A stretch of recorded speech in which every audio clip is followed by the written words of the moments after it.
Good afternoon, YouTube. Loftybiker here. I'm out with the Saturday Wobblers. They call themselves the 4-stroke climaxes. Kev's at the front, Kev's leading. He's brought us up to Plymouth, and now we're heading from Plymouth north up onto Dartmoor. So we're having a nice ride around. Anyway, I thought I'd give you a bit of a catch up. So if I just bring my head down, can you see? I've got the old Android Auto and I've got the quad lock fitted. As you know, I had a few problems cutting out, reconnecting, cutting out, reconnecting. Anyway, I've ordered a new cable. It's a 1/2 meter. This is it. It's made by Cable Creations.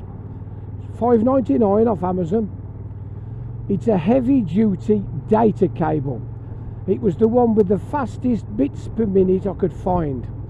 And to be honest with you, since I've used it in this setup now, it's worked absolutely faultless today. I've had not one disconnection, not reconnection. It's just connected every time and worked absolutely superb. So I'm dead chuffed. I'm fairly pleased with the quad lock. It does everything it's supposed to do. Vibrates about a bit, wobbles, look, no problem at all. Doesn't come loose or fall off. Superb. Me gripes with the bike, to be honest, the NT, the 1100. When I've got a tank bag on, I find it very difficult to apply the handbrake. As you know, on the Africa Twin, it's on the left side where the brake lever normally is, and it is a similar thing to a brake lever. You pull it in, you lock it, and it works great. You flick the lever, it comes off, bingo. Now for some reason on the NT we've got this thing here, it's like a lever that you pull round.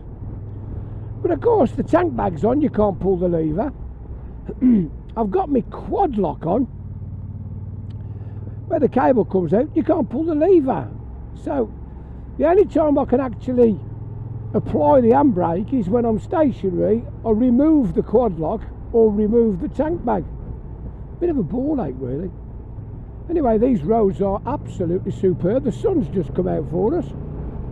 So as you can see, CarPlay's working. There's the dash. I'm over the moon. Really pleased.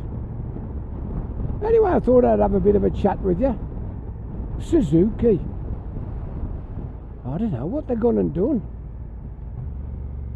They send the boys out. They win the last 2 GPs. They're absolutely flying. Don't get me wrong, if Pecco had been on it, frightened to fall off, would he have won? I don't necessarily think so. So they've pulled out of MotoGP, Superbikes, Supersport, British Supersport, Enduro. They've literally pulled out of every class of racing. Okay, we all know people aren't buying sports bikes anymore, but it's kudos for the brand, isn't it? So then I saw the little video from Mike last week.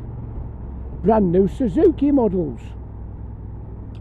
We know they updated the big V-Strom, the 1000 V-Strom recently. Put a TFT dash and all that on it. Anyway, they bought this new 776 engine out. Parallel twin.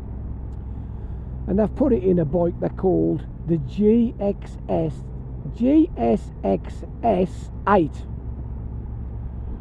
Now don't get me wrong, it'll probably be okay, but it's one of them bikes that I've looked at the pictures and it just don't do it for me, and it's in a real sort of crappy blue. They've also removed the V-Strom engine.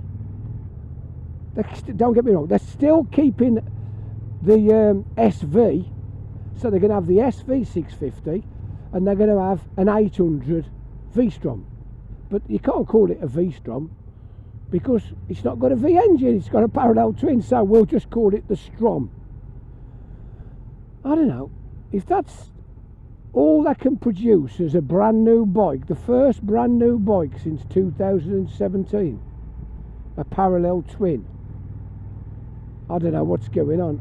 I get the impression that the Japanese are pooling the resources to develop electric.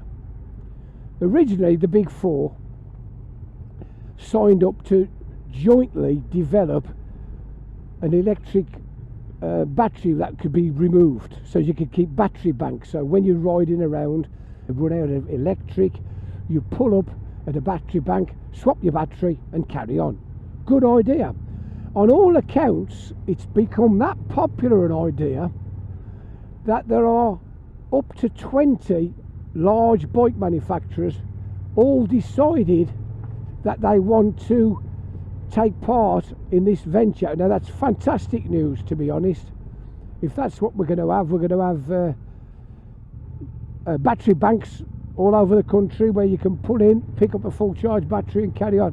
So there's a bit of a chance electric could be a bit better. Now I believe the two big electric boys,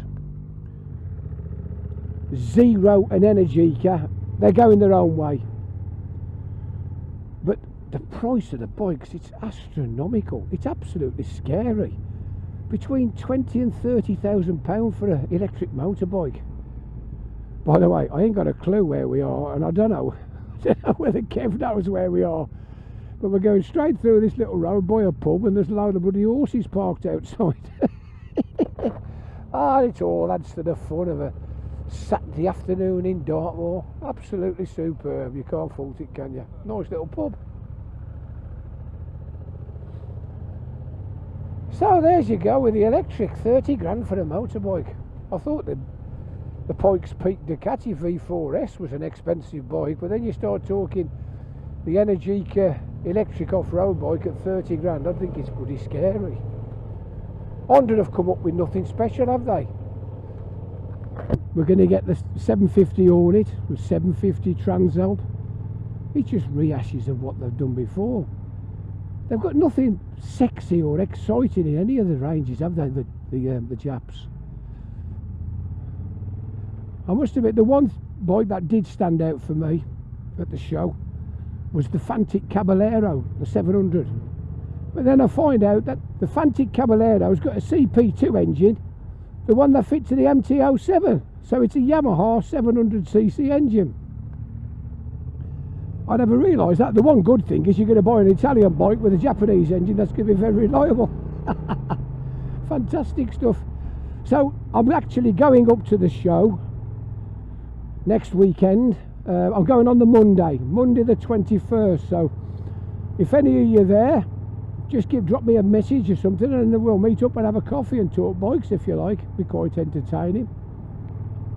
I'm quite enjoying this ride today, to be honest. There's about 8 of us out for a ride, all enjoying ourselves on the dry roads. I came up this way on Wednesday and the roads were saturated. There was water running off everywhere. But today, not so bad. Anyway, I'm going to wrap it up at that. I've waffled on long enough. Anyway, if you've enjoyed the video or the vlog, this is a vlog. I'm a vlogger at the moment, how about that? I can't review now, bikes, there ain't none to review, so I'm a vlogger. I'm going to vlog. So if you've enjoyed me vlog and you'd like to see some more, click on the like, ring the bell, subscribe, whatever you like. Ask me a question. I'm only too willing to answer any question. So this is the Lofty Biker saying ta-ra for now. Ta-ra.